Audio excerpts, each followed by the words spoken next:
Buenas tardes, casi ya por el horario. Buenos días porque no hemos comido.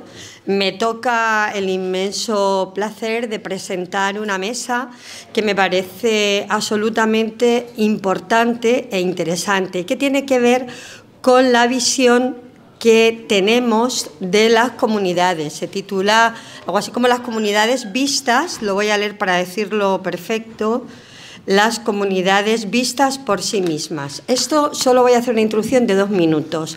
Me recuerda a un libro importantísimo en la mirada sobre lo tradicional que se publica en 1800 y que se tituló Los españoles vistos por sí mismos. En aquel caso y en otros tantos partimos de una paradoja, y es que el vistos por sí mismos en realidad durante mucho tiempo ha sido vistos por los sujetos reflexivos, por los investigadores, por los docentes, por la gente de la academia, que miraba al pueblo desde arriba, metafóricamente, y emitía juicios sobre lo que era música tradicional, sobre lo que era propio de las comunidades. Afortunadamente, en estos momentos, y sobre todo con estos ponentes que tenemos aquí, vamos a tener la oportunidad de escuchar qué es lo que la comunidad, es decir, los portadores y esa comunidad patrimonial de la que hablaba Elena en el primer día, que parece que han pasado 3, pero ha pasado ni uno siquiera casi, nos comentaba. El primer ponente va a ser Juan Vila, que es alguien tremendamente apasionado de la música tradicional y que pertenece a la agrupación de animeros de la Posá, si no me equivoco. Y su compañero, que se nos ha colado merecidamente en la mesa, y estamos muy contentos. Yo les voy a dar la palabra inmediatamente para que ellos nos cuenten esa visión que tienen sobre la comunidad. Cuando quieras, Juan. Bueno, el ponerme a mí... ¿No se oye? Sí, no está apagado. No. Sí, sí, vale. La técnica no es lo mío, ¿eh? Bueno, ahora... Bueno, quiero agradecer que me hayan invitado a mí. Mis méritos son 0. Únicamente concurrió un accidente. Cuando se estaba cayendo este mundo, yo estaba allí.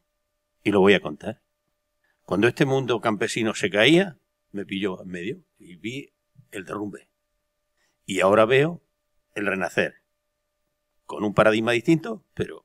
Y voy a explicar un poco cómo vi yo aquello, y ya está. O sea, mi único mérito es haber estado presente en la debacle. Y yo le he titulado Testimonio de un ocaso. Como ya va uno teniendo una edad y... hace unos exordios, cuenta batallitas y tal, como Carlos González, voy a leer. Me voy a apoyar un poco en unas imágenes para no hacer tedioso el asunto. Voy a tratar de hacerlo con agilidad. Testimonio de un ocaso. Comala. Habíamos asistido a la agonía de nuestros pueblos. Nuestras gentes estaban sirviendo de pasto al desarrollo económico de los años 60 y principios de los 70, abandonando sus casas, sus familias, sus vecinos y sus modos de vida. Se iban de peones a Badalona o a Alemania, de operarios sin cualificación a Hospitalet, de porteros a Alicante o de camareros a Benidorm o a Palma.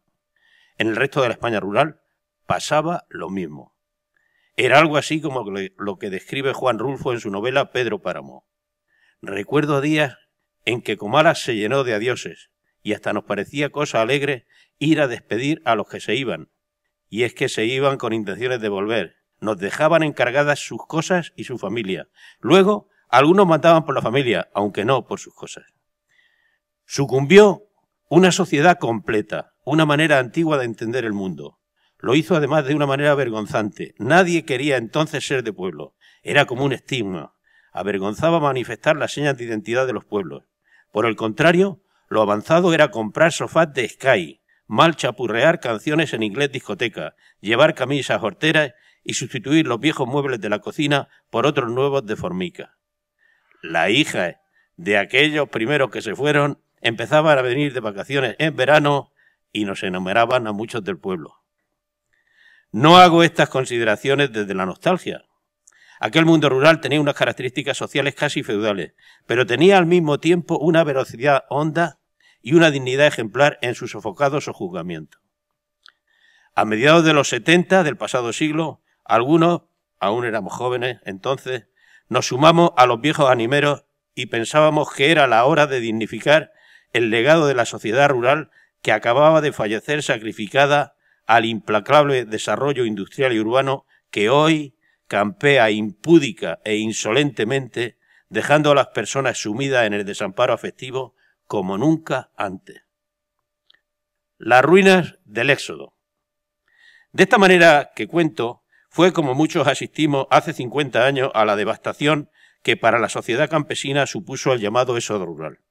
Este cambio no solo alteró el paisaje social y económico del país, sino que también tuvo un efecto devastador en las manifestaciones culturales campesinas, incluida la música tradicional. Cuando yo entré en esta música en los años 70, ya no se conservaban, salvo contadas excepciones, grupos de animeros que siguieran cumpliendo con los rituales ancestrales.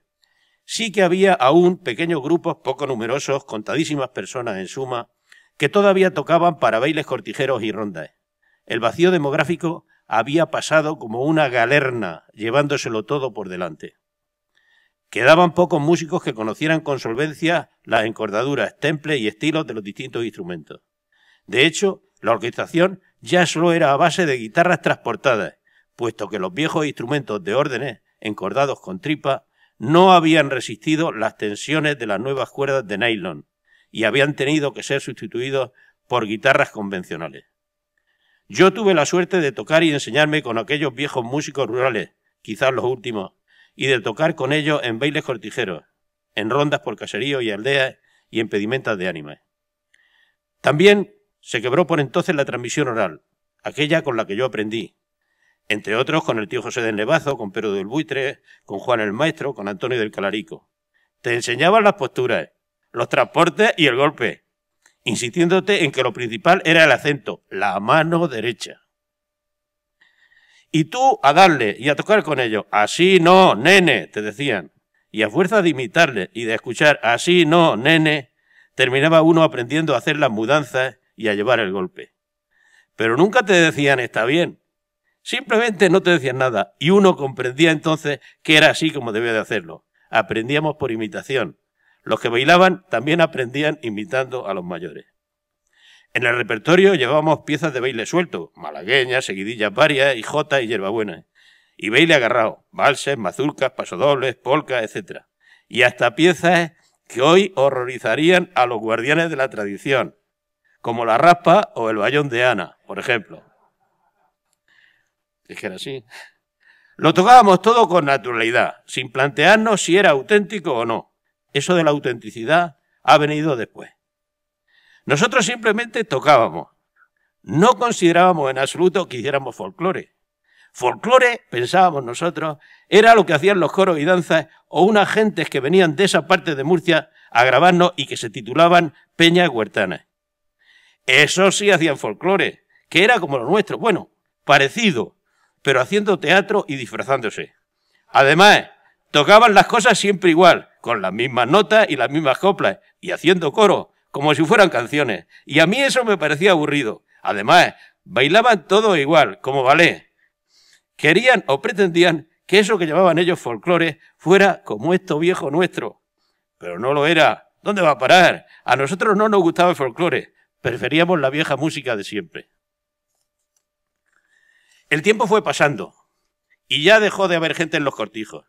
Luego se abandonaron también las aldeas y los pequeños pueblos hasta no quedar nadie en absoluto.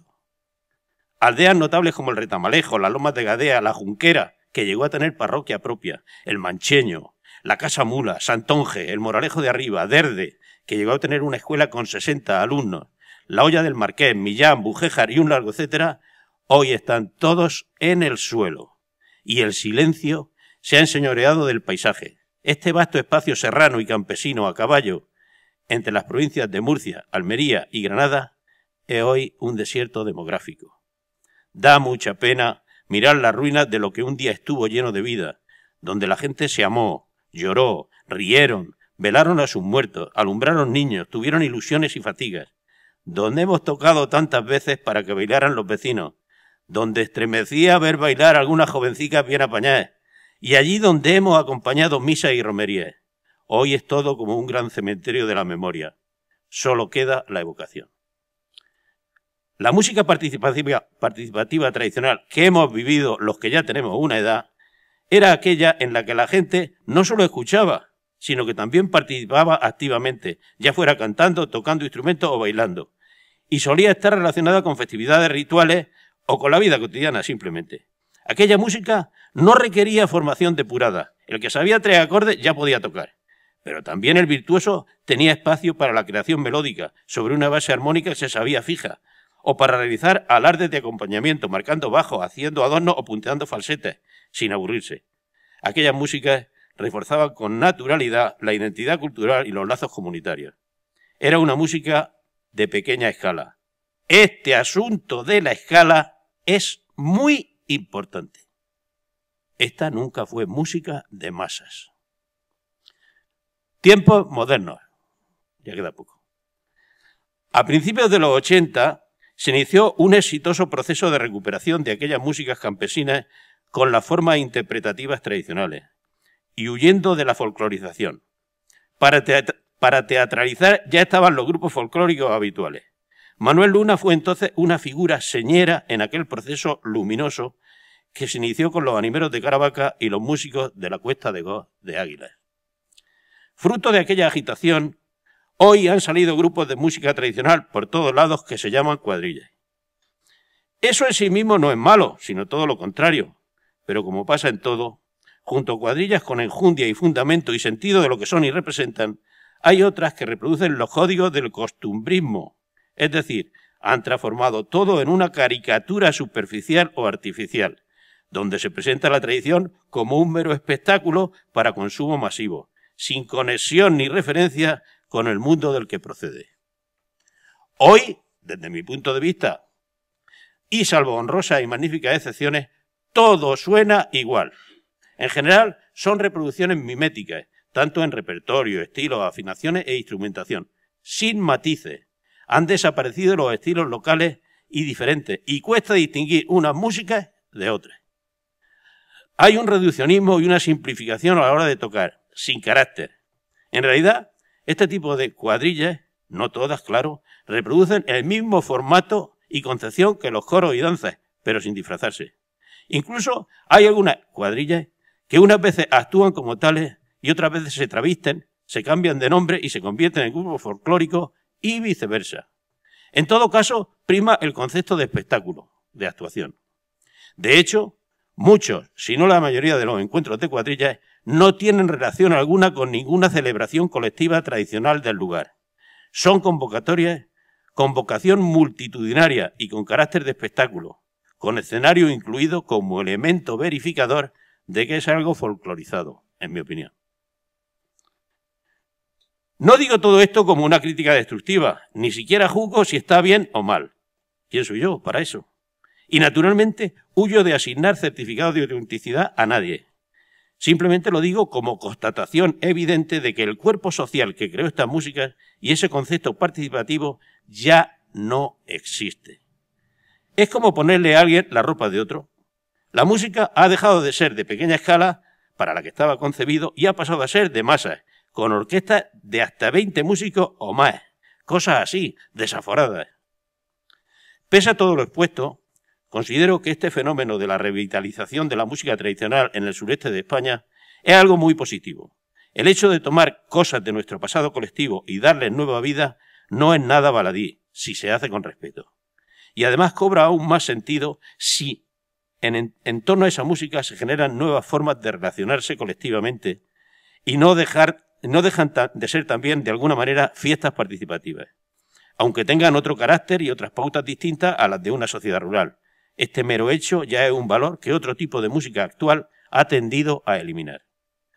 Aunque se esté tomando algo del pasado, realmente tiene sentido. Está vivo en nosotros. La sociedad que lo vio nacer ha muerto, pero nosotros conservamos eso.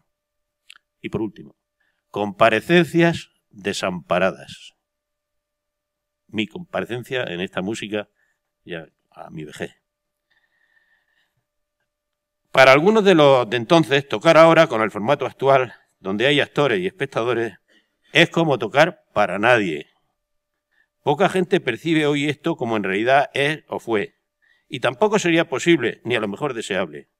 La música tal vez sea la misma, pero el foro al que se dirige es otro bien diferente.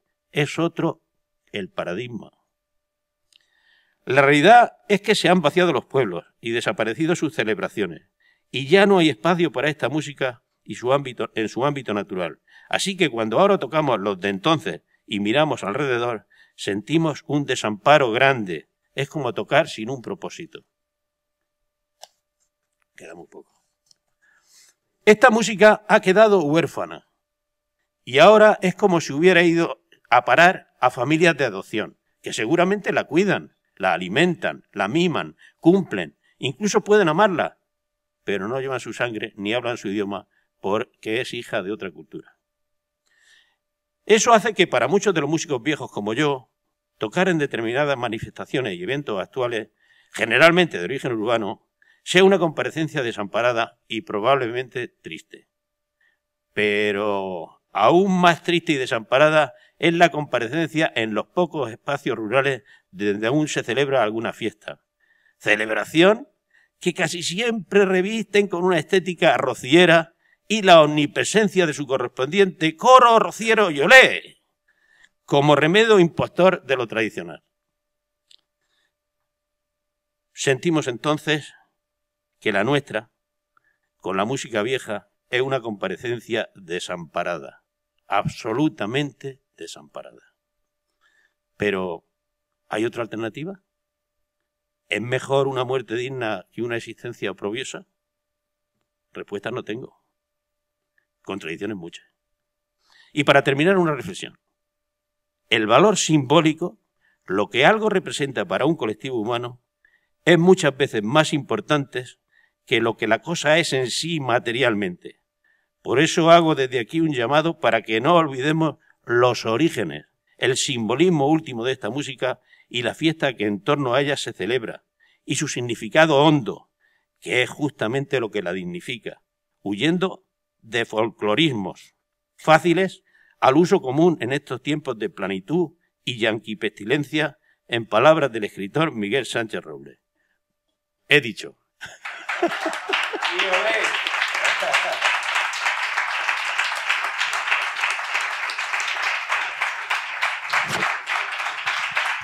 Te ha faltado terminar con IOLE. Pocas veces yo me emociono de esta manera, Juan.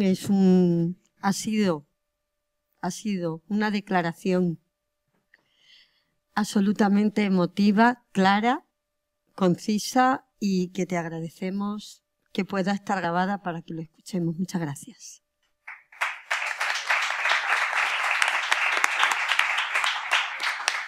El segundo participante de esta mesa, que me temo también nos va a emocionar, Antonio Mirón, que trabaja en las zonas de más al sur, me parece que Juan, ha preferido ser él quien se presente y no seré yo quien evite esta cuestión. Cuando quieras. Vamos a ver si atinamos con... Hola, buenas tardes. Pues lo primero, como el protocolo, que siempre me dicen que me lo salto a la torera y quedo muy vasto, agradecer a las instituciones, a Julio por invitarme y por el trabajo que hace, que es grandísimo, y al resto de ponentes que han estado con un nivel excepcional. Después de Juan Vila, la verdad es que no sé lo que voy a hacer yo, pero bueno.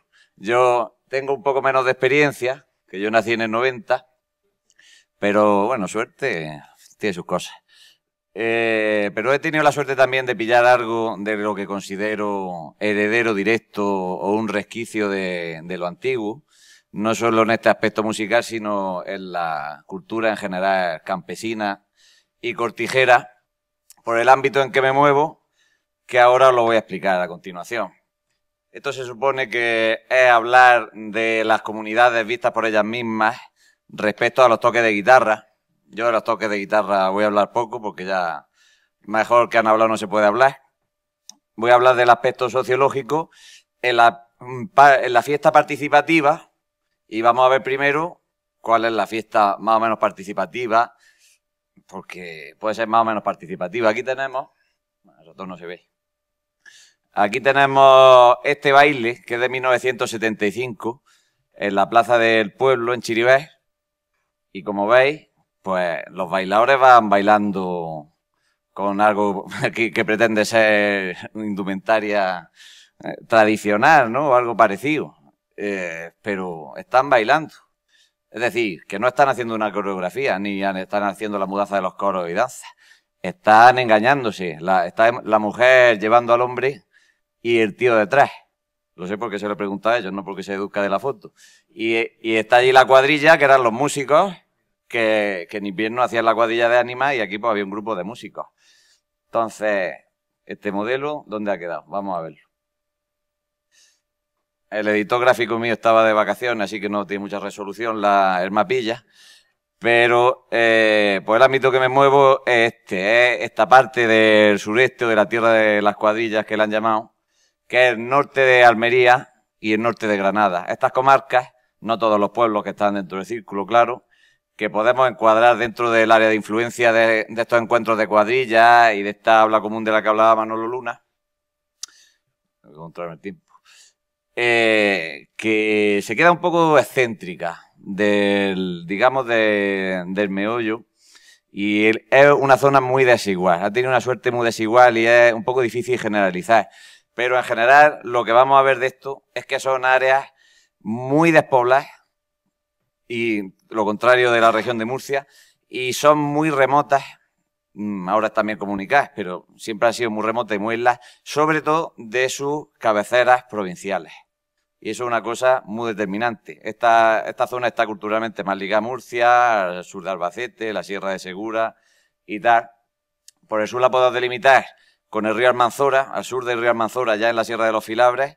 Lo que ha llegado a nuestros días, pues, es el recuerdo de mujeres de 85 años que hay ahora que vieron a su madre bailar, con suerte. Pero de ahí para arriba no. De ahí para arriba en muchos sitios de la Sierra de las Estancias, donde ahora veremos que hay un núcleo muy fuerte, es donde ha seguido esto más vivo, digamos, la fiesta participativa y siempre hablo en correlación con los toques de guitarra porque, como han dicho antes, cuanta más densidad haya, más se ha conservado diversidad de toques, de falsos, de melisma y de riqueza general. El modelo participativo, este de los encuentros de cuadrillas, que creo que es el mismo año de la foto que ha sacado Juan Vila, bueno, pues es lo que ha impulsado en gran medida la riqueza de la revitalización de muchas cuadrillas de ánimas que tenían sus ritos, tenían sus músicos y al amparo de esto pues se ha puesto el solfa otra vez. Pero yo, una de las ideas principales que quiero exponer es qué vida le queda a este modelo o qué giro lleva. Porque yo mismo estoy viendo que esto no está sirviendo para revitalizar la música tradicional, está dando otro sesgo. Entonces, junto con José de Baza, que podía estar aquí igual que yo o más hablando, hemos intentado medio profesionalizarnos, o por lo menos dedicar gran parte de nuestro tiempo a darle otro sesgo a esto. Porque hemos visto que, como vais a entender, está en una situación bastante precaria, a pesar de lo que pudiera parecer. Arriba en la anterior foto teníamos el escenario con los bailadores arriba, también dejan espacio abajo para bailar, muchas veces no es suficiente. Aquí, por ejemplo, pues ya lleva un girillo distinto. Esto es lo que hemos conseguido hacer en María, que es pues que arriba están los músicos solos, tampoco cabría mucha más gente, y el baile abajo procurando dejar un ralico para el baile, que es una cosa que cada vez se ve más. ¿Dónde tengo el mega ratón? Esto es una actuación. Esto pretendíamos que fuera un baile, pero al final pues fue una actuación, porque esto nos invitaron los coros de danza, en los coros y danzas de Lorca a tocar allí en la calle Corredera, igual que habían tocado ellos y otros grupos folclóricos internacionales. Y nosotros dijimos, pues vamos a hacer un baile, vosotros ponedlo como que es un baile participativo y tal. A la hora de la verdad, el único que llegó allí fue Nicolás Galeano y bailó con los bailadores de María, pero fue pues, una especie de actuación. Es importante el espacio. Si queremos que la cosa sea participativa, el espacio tiene que prestarse a ello. Ahí tenemos el Teatro del Óvalo, de Vélez Rubio, que voy a hablar bastante de Vélez Rubio, aunque no es mi zona principal. Pero, ¿qué participación cabe ahí? Ese es un espacio donde están las cuadrillas y grupos folclóricos toda la tarde, con esa inclinación, además un calor sofocante, esto puede ser distinto. Esto es una especie de salón social que tenemos. Esto es la línea de trabajo que intentamos hacer, José y yo. Esta es otra cosa, ¿eh? Se parece un poco más, hombre, no un baile antiguo en una cocina o en una era, pero quiere ser algo más parecido. Ya obliga a la gente a estar un poco más incómoda como espectadora. Así que tenemos esa disposición a la microfonía. Normalmente no hemos podido renunciar en situaciones de estas porque, pues básicamente no se oye. La gente no para de... habla fuerte y no se oye. Y además llevábamos unos cuantos zagales en las cuadrillas que tienen voces poco potentes y si en la microfonía no se oye. Es un problema muy grande, como han dicho antes, porque normalmente los técnicos de sonido, si es que tenemos técnicos de sonido, que muchas veces es la concejala de cultura, no saben sonorizar en general y esto, pues menos todavía. Para las instituciones, como podían ser la Diputación de Almería, pues el folclore es esto. Esto es lo que se ha visto. Y en Granada mucho más hay tradición de esto. Pero es que incluso modernamente, pues se ha, con la moda, digamos, el auge de estas cuadrillas, pues ellos, al ralentí de esto, pues pusieron encuentro de indumentaria, música y baile. Esto salió de una idea que dejó caer mi amigo Paco Martínez Botella a sus supuestos contactos de la Diputación, de hacer encuentros de cuadrillas en la mitad sur de la provincia de Almería, que como habéis visto en el mapa, carece de cuadrillas y ya la gente no se acuerda de nada de lo que tenían.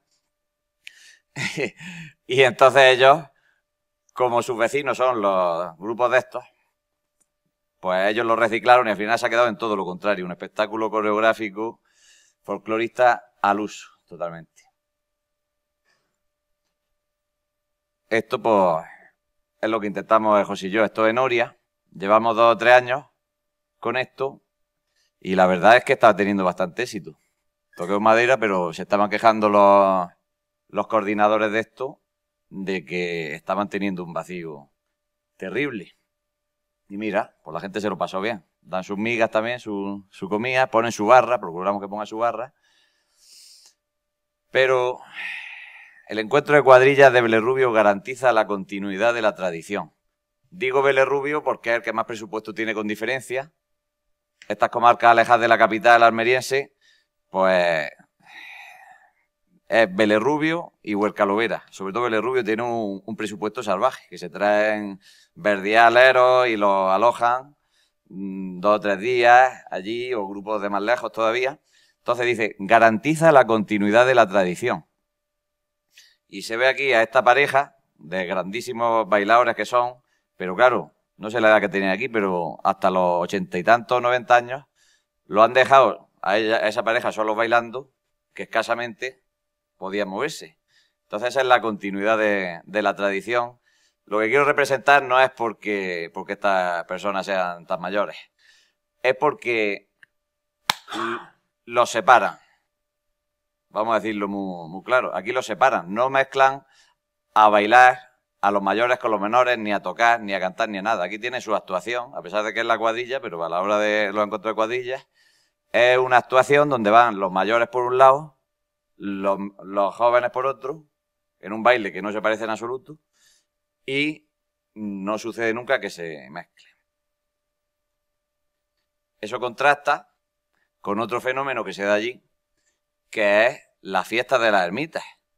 Allí se han recuperado entre Vélez Rubio y Taberno, una zona muy interesante que está directamente pegada a Henares, que ya es de Lorca, y a otros sitios del puerto, Lumbreras. Se han recuperado, creo que apoyados bastante por la existencia y el auge de los encuentros de cuadrillas.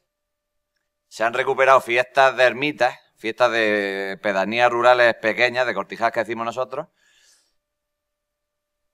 Incluso el propio edificio de las ermitas se ha recuperado porque los vecinos han empezado a juntarse para hacer su baile y para hacer esto. ¿Qué pasa? Que por pueblos como estos, que son los punteros en esta cosa de la fiesta participativa, han pasado cientos de, sin exagerar, cientos de muchachos que ahora tendrán pues de 25 a 45 años que han aprendido a bailar, a tocar o a cantar y no ve a ninguno en absoluto en las 6 o 7 fiestas que son estas, que son las que sobreviven del modelo. Hasta aquí fue donde yo me di cuenta por primera vez de lo que era un baile. Pero eso se está extinguiendo.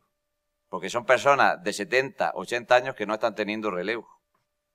Y además, incluso tienen que venir parejas que ahora viven en el puerto, que viven en Lorca y salvan la mayoría de los bailes, los salvan ellos. Porque si fuera por la gente de allí, a lo mejor baila una pareja o dos. Y esta fiesta, ¿cómo puede ser eso? ¿Qué modelo es ese que ha pasado tanta gente por allí y el ayuntamiento está dando continuamente dinero a las escuelas municipales de folclore? Y sin embargo, esta fiesta de la ermita, que son lo que queda más auténtico, entre comillas, se extingue. ¿Cómo de tiempo? Dios.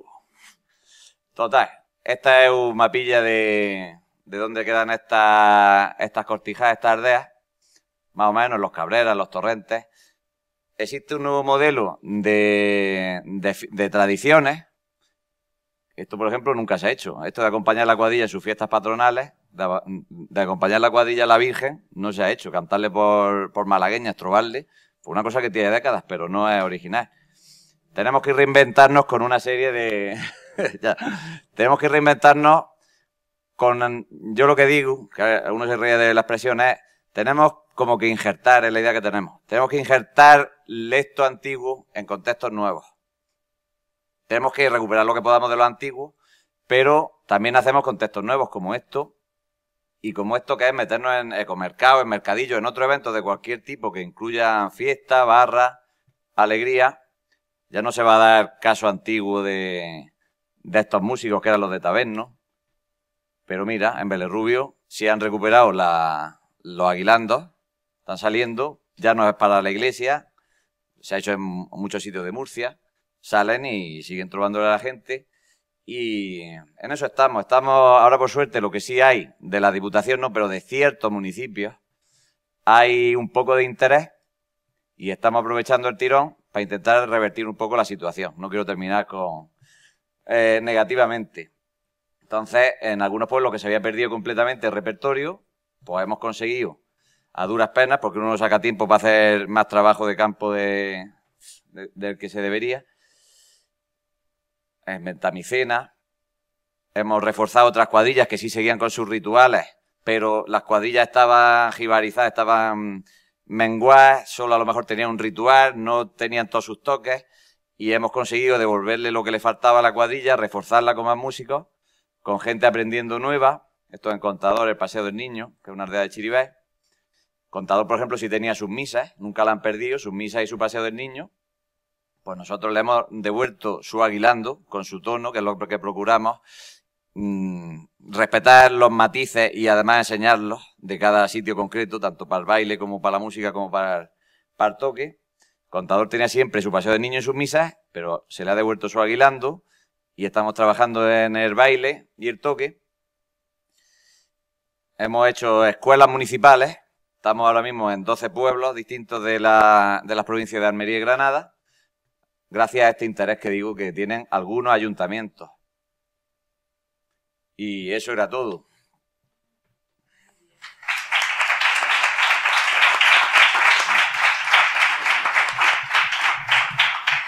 Muchas gracias, Antonio, ha sido aleccionador.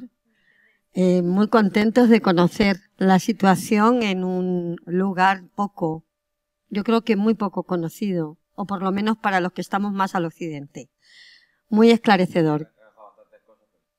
Bueno, siempre yo creo que una de las cuestiones que estamos viendo aquí es la necesidad de poner en común muchas cosas que hoy no nos está dando tiempo, pero que desde luego creo que es un comienzo magnífico. Para terminar la mesa, Carolina Ibor, antropóloga, profesora en la Universidad de Zaragoza, experta en Teruel, en maestrazgo, si no me equivoco, va a hablar de esta visión de lo comunitario, de la comunidad, en el entorno en el que ella ha hecho trabajo de campo. Y estoy segura que va a ser igual de apasionante que los dos compañeros. Cuando quieras. Gracias. Bueno, pues buenos días a todos y, claro, en primer lugar también quería agradecer a los organizadores. ¿Más cerca? ¿No se oye? No, está encendido. Espera, igual me lo tengo que acercar un poco. No puedo acercarlo. O me acerco yo al... Espera, el de paz, sí, no. A ver. ¿Ahora mejor? Vale. Bien, pues nada, pues estaba diciendo que lo primero quería mostrar mi agradecimiento a los organizadores y en particular a Julio Guillén por haber contado conmigo para participar en estas jornadas y bueno, y abundando en lo que ya se ha dicho, pues un agradecimiento en general a Julio por su trabajo, por haber conseguido dar visibilidad a todas estas técnicas de guitarra tan despreciadas y tan desaparecidas y haber conseguido también que reciban el reconocimiento que merecen. Con respecto a lo que decías, Paz, de vistos por sí mismo y vistos... Pues oye, yo igual soy un poco impostora, porque de la mitad de las cosas que voy a hablar es de la provincia de Teruel. Yo no soy de Teruel, yo soy de Zaragoza. Pero bueno, yo he hecho trabajo de campo allí y sí que he procurado utilizar una herramienta de la antropología que es la observación participante. O sea, yo sí que he tocado y he cantado y mal bailado con ellos. Y en fin, que voy a intentar sintetizar, exponer sintéticamente cuál ha sido y cuál es el estado de salud de estas técnicas en Aragón, que es lamentable, ya lo adelanto, y cuál ha sido nuestra experiencia al respecto, lo que conocemos vaya sobre el particular. A ver, estas técnicas en Aragón están desaparecidas. Las razones, hombre, como todos sabemos, están reñidas con la enseñanza académica, con el aprendizaje académico que no solo no las contempla, sino que las rechaza. Así ha sido hasta ahora. Con la introducción, además, de los instrumentos de púa en las rondallas, la guitarra, pues pierde muchísimas de sus funciones y los guitarros y los guitarricos directamente sobran. Y por otra parte, en Aragón se ha añadido el papel tan tremendo que ha tenido la jota. La jota en Aragón, la jota ha sido considerada el baile típico de Aragón desde finales del siglo XVIII, estamos diciendo. O sea, ha sido tremendo. Y la jota ha estado muy vinculada desde fechas muy tempranas a la exhibición escénica y al aprendizaje académico. O sea, la jota está en los escenarios desde principios del XIX, la jota aragonesa, quiero decir. Y más intensamente desde la década de 1820. Claro, luego se ha convertido, pues se convirtió enseguida en el símbolo identitario regional, incluso nacional español, a finales del XIX, cuando era considerada el himno oficial de España, perdón, el himno no oficial de España, el himno de España, pero extraoficial, la jota aragonesa. Entonces, desde mediados del siglo XIX aproximadamente, ahora estoy intentando finalizar un trabajo que va sobre estas cuestiones. Bueno, otra cosa curiosa consecuencia de todo eso es que la jota en Aragón ha desaparecido como entretenimiento al margen de los escenarios y de las escuelas mucho antes que en el resto de las regiones. Y lo mismo ha pasado, intuyo, con estas técnicas de ejecución en la guitarra. Bien, decía que a mediados del XIX se inició un proceso en Zaragoza capital, empezando por Zaragoza capital porque se trata de fenómenos urbanos, de refinamiento y de adecuación de la jota, en particular de la rondalla, empezaron por ahí, a los gustos musicales y teatrales urbanos, de la burguesía urbana y, bueno, en general a las formas de ocio de esa nueva sociedad urbana. Y se creó así en un modelo de referencia, un modelo de prestigio, como decía ayer Tony Guzmán, que se extendió pues por todo el territorio y que dio lugar ya a finales del XIX o primeros años del XX a los primeros grupos folclóricos y pues, los cuadros de jota que se decía. Quiero decir que en Aragón, por ejemplo, la raíz de los grupos folclóricos no es la sección femenina ni nada de eso, es muy anterior, sí. Bueno, ¿cómo sabemos entonces lo poco que sabemos sobre las técnicas de guitarra? Podríamos hablar, y aquí sí que me podría extender bastante, en las colecciones folclóricas. Las colecciones folclóricas, lo que recogían los colectores, los folcloristas, era fundamentalmente canciones. Son colecciones de canciones, o sea, interesaba la melodía y las letras de las canciones. Si queréis luego comentamos un poco por qué. Pero se ha dejado... se ha dejado de lado el acompañamiento musical. Eso en general ha sido bastante descuidado y por supuesto ya los estilos interpretativos, las técnicas de ejecución era algo que directamente entonces no interesaba. Hay alguna excepción. Por ejemplo, el trabajo que sobre la jota aragonesa redactó a finales del siglo XIX el músico Ruperto Ruiz de Velasco y luego ya a mediados del XX, en el marco de los concursos y las misiones folclóricas que organizó el Instituto Español de Musicología, sí que se hizo alguna grabación y se anotaron algunas partituras que describen la ejecución de melodías en la guitarra y de los rasgueos de guitarros y de requintos. Bien, vamos a hablar ahora también de nuestra experiencia de campo. Bien, nos vamos ya a la época de la transición democrática. Bien, en esta etapa, la jota, en su versión escénica, que era ya prácticamente la única que se conocía, sí que sufrió el descrédito por parte de algunos sectores de la población porque se la relacionaba, pues tenía unas connotaciones como reaccionarias y se la relacionaba con el franquismo, con el nacionalcatolicismo, la Virgen del Pilar. Es una parte de la población porque lo cierto es que siempre la jota ha tenido un colectivo de público fiel y aficionado y completamente fiel. Pero sí que es verdad que por aquella época en Aragón ese nuevo espíritu regionalista pues llevó a buscar nuevas señales de identidad en músicas diferentes de la jota y en formaciones instrumentales e instrumentos diferentes de la rondalla. Por esta época es cuando se recuperó la gaita de boto, la cornamusa y pues la gaita dulzaina con el tambor. Todo esto, como siempre, desde Zaragoza, porque siempre suelen ser estos procesos fenómenos urbanos. Este espíritu regionalista pues también tuvo consecuencias buenas porque expolió nuevos trabajos de campo sobre el folclore musical en general, trabajos de ámbito local y comarcal, y algunos de ellos sí que dieron a conocer esos últimos vestigios de estas prácticas que por lo general eran ya casos aislados, pues algún tañedor por ahí que se acordaba de tal cosa.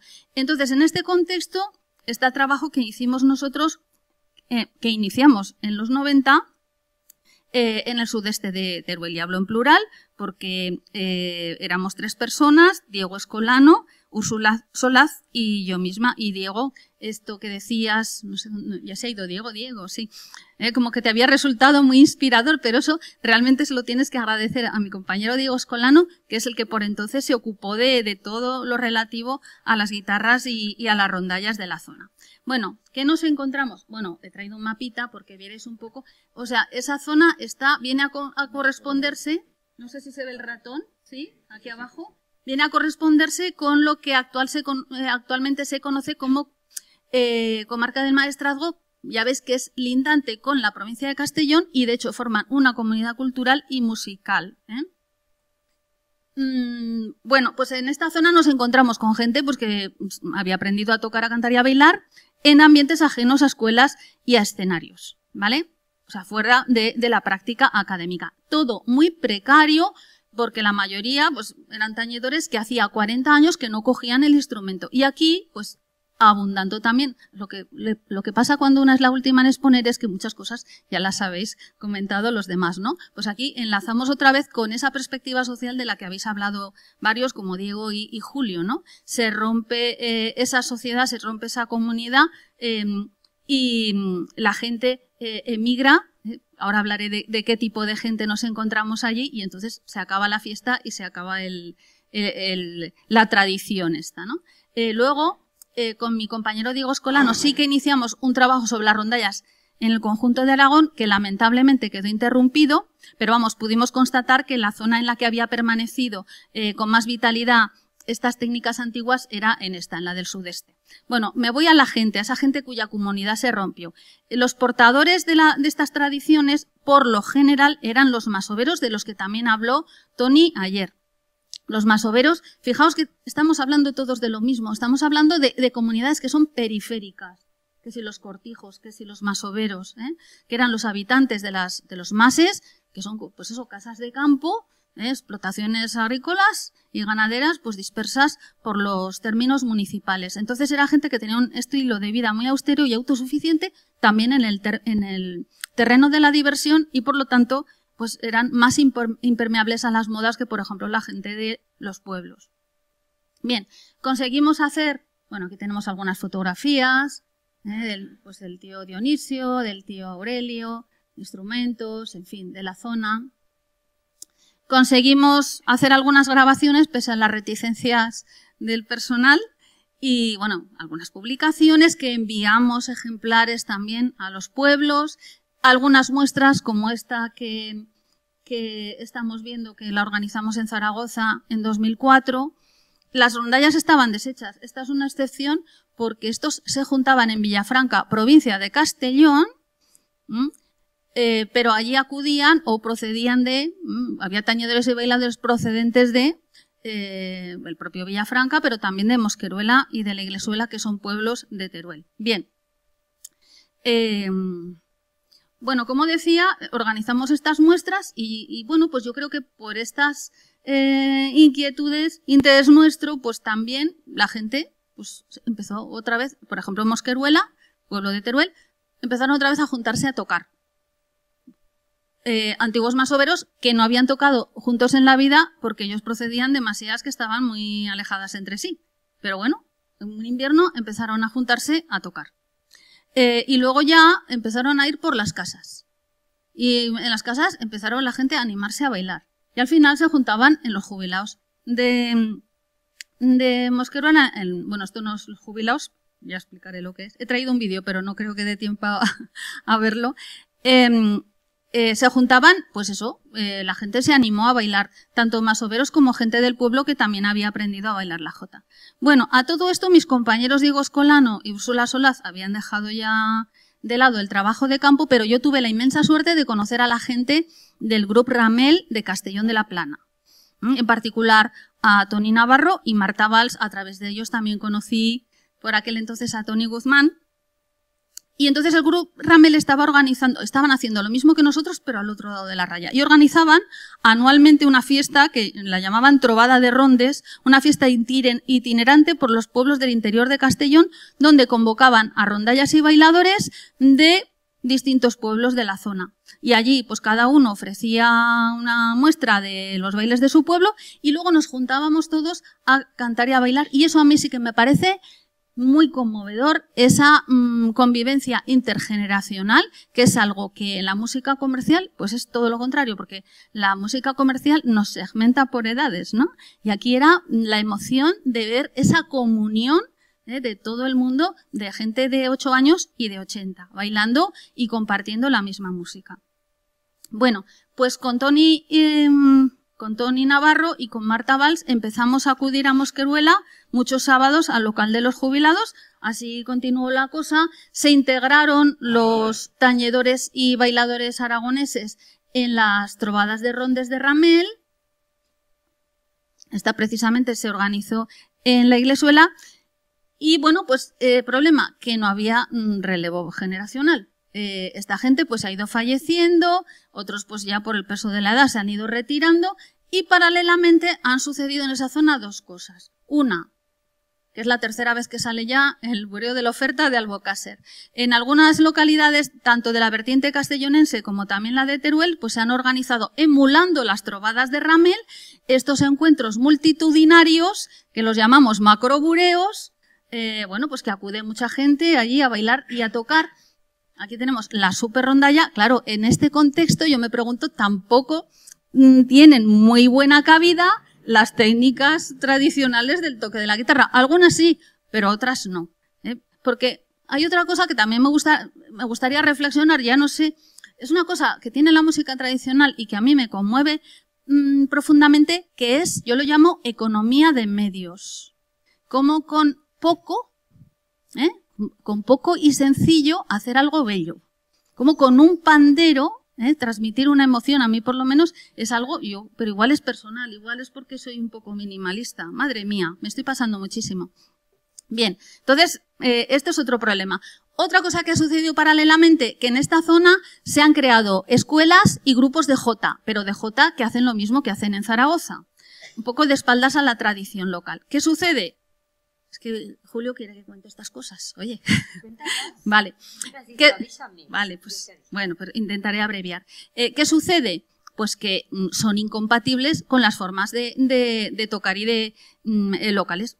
Quiero decir, bueno, la palabra que utilizan ahí es avenirse. Ha habido algún intento de la rondalla nueva tocar con los tañedores veteranos y, como decía el tío Amadeo Tena, pues no nos avenimos, y los bailadores veteranos tampoco se avienen con la música de rondalla estándar y convencional, ¿no?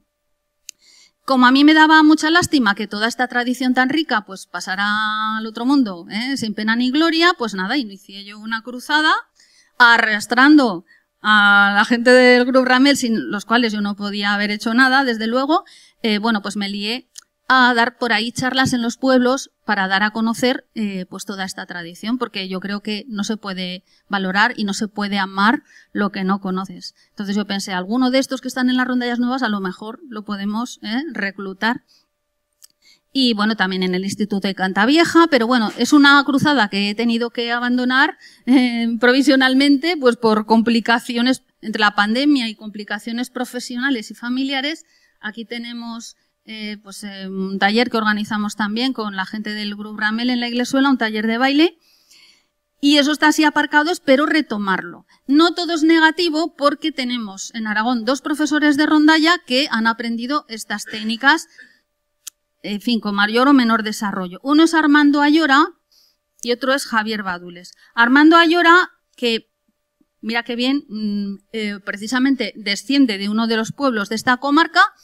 Él es, no sé si lo conocéis, un grandísimo virtuoso del requinto, del guitarrico, y además él ha dado muchos años clases de rondalla en el Centro Aragonés de Barcelona porque reside en Barcelona. Y en el Centro Aragonés ha aprendido muchas cosas de los viejos emigrantes que llegaban a la rondalla del Centro Aragonés, tanto de la provincia de Teruel como de Castellón.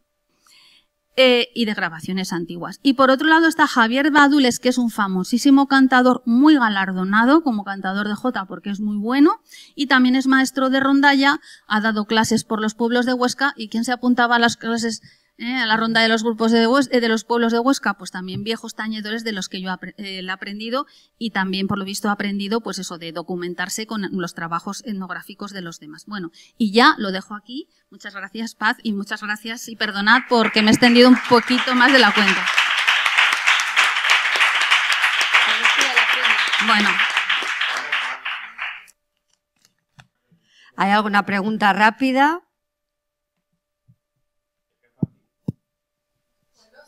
Fácil, es para Antonio. Tengo 2. Una es que has comentado esto de que había gente que estudiaba en la escuela de folclore municipal de Vélez Rubio, entiendo. Decías que había gente que entre 25 y 45 años que tenían ahora que no venían a esos encuentros participativos, que han estado pasando por esta escuela, que me imagino que es esta, Miguel Quiles, en Vélez Rubio.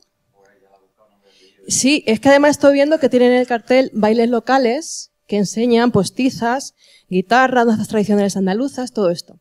Entonces, ¿por qué crees que esta gente no va a esos encuentros participativos? Esa es una pregunta. Y la otra es, tú tienes una iniciativa que estás dando clase, me dijiste, todos los días por la tarde y los fines de semana también. O sea, tienes mucha demanda. ¿Qué pedirías para que mejore esta situación? Si pudieses pedir lo que fuera, instituciones o a quien sea, ¿qué pedirías?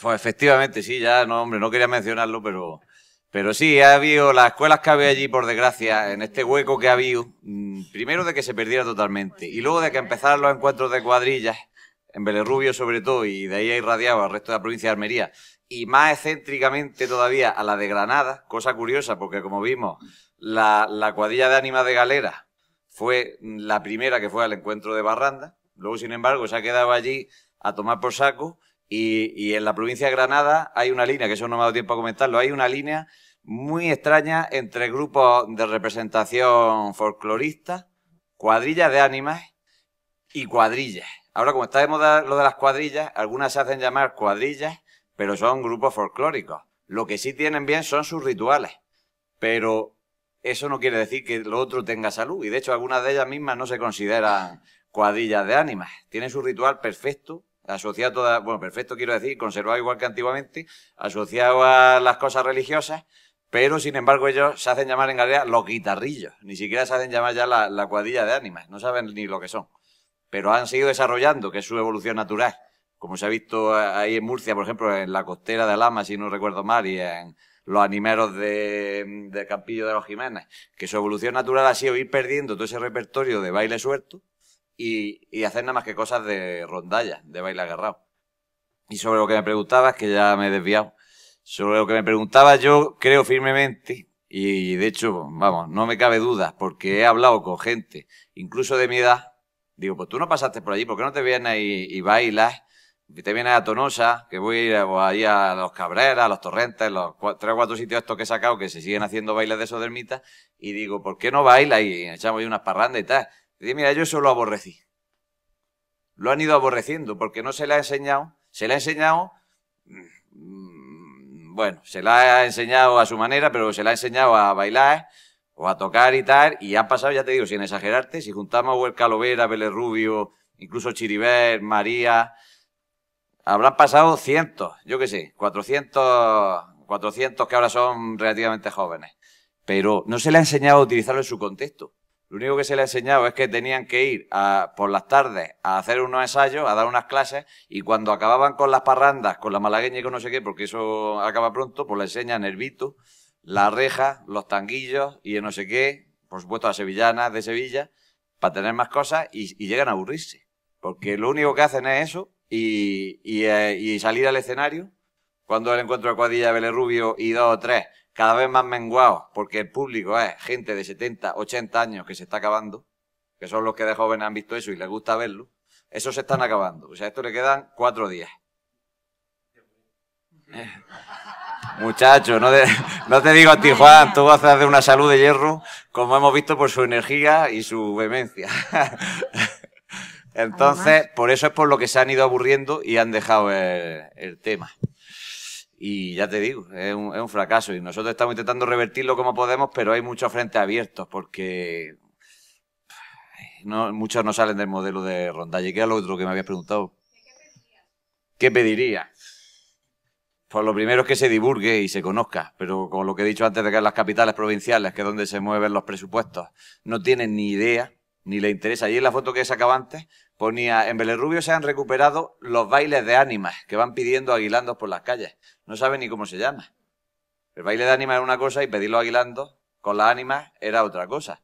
O sea, no saben ni cómo se llama. Entonces queda allí, con esos presupuestos, pues gente que supuestamente sepamos algo, podemos diseñar plan para devolver a sitios donde se ha perdido todo esto, las cuadrillas, caso por ejemplo, con relativo éxito que conseguimos, por ejemplo con la cuadrilla de Aguadera, llevándola a Sorbas, cuando no había allí recuerdo de nada, pero a partir de eso, venga, un año detrás de otro año llevaron la cuadrilla a Zacilla Ramos y a partir de eso consiguieron sacar in extremis, que es lo que queda ahora de trabajo de campo, consiguieron sacar el repertorio y mira, pues hay una especie de cuadrilla, por lo menos para su repertorio de baile, pues hace parte de folclore vivo. ¿Alguna pregunta más o lo damos por finalizado?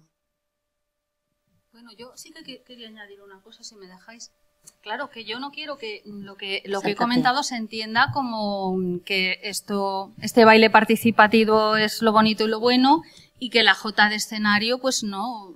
Es que en Aragón la jota no os podéis imaginar la fuerza que ha tenido y las escuelas de jota, sí. O sea, no solo es un fenómeno identitario, es que es un fenómeno social tremendo, el de la jota de escenario, y es que ha tenido muchísimo desarrollo artístico. Quiero decir que es otra tradición, pero ha seguido su propio camino. Lo que es interesante es que no se confunda con esta otra tradición, que son cosas separadas y diferentes. Sí, sí, sí. Es tremendo. Bueno, pero es que es tremendo. Es que las escuelas de jota en Zaragoza y luego se han extendido por el resto de Aragón, y yo vengo de ese mundo. Pues es que, por ejemplo, han sido el primer contacto con la formación musical de muchísima gente, que luego han permanecido en el mundo de la jota, pero luego otros se han ido, yo qué sé, pues al rock and roll o lo que sea. Incluso hay muchos artistas plásticos, que tú hablas con ellos y, pues es que yo de pequeño tocaba la bandurria. Es que igual, mira, igual que a los ricos los apuntaban a piano y a violín, pues yo creo que a los pobres nos apuntaban a la jota. O nos apuntaban a nosotros, porque yo lo hice por voluntad mía cuando tenía 7 años, porque ya me iba ese mundillo, claro que sí. Pues damos por terminada lo que es la mesa redonda. Os agradecemos la asistencia, por supuesto, la participación, y creo que de aquí puede salir algo muy, muy chulo.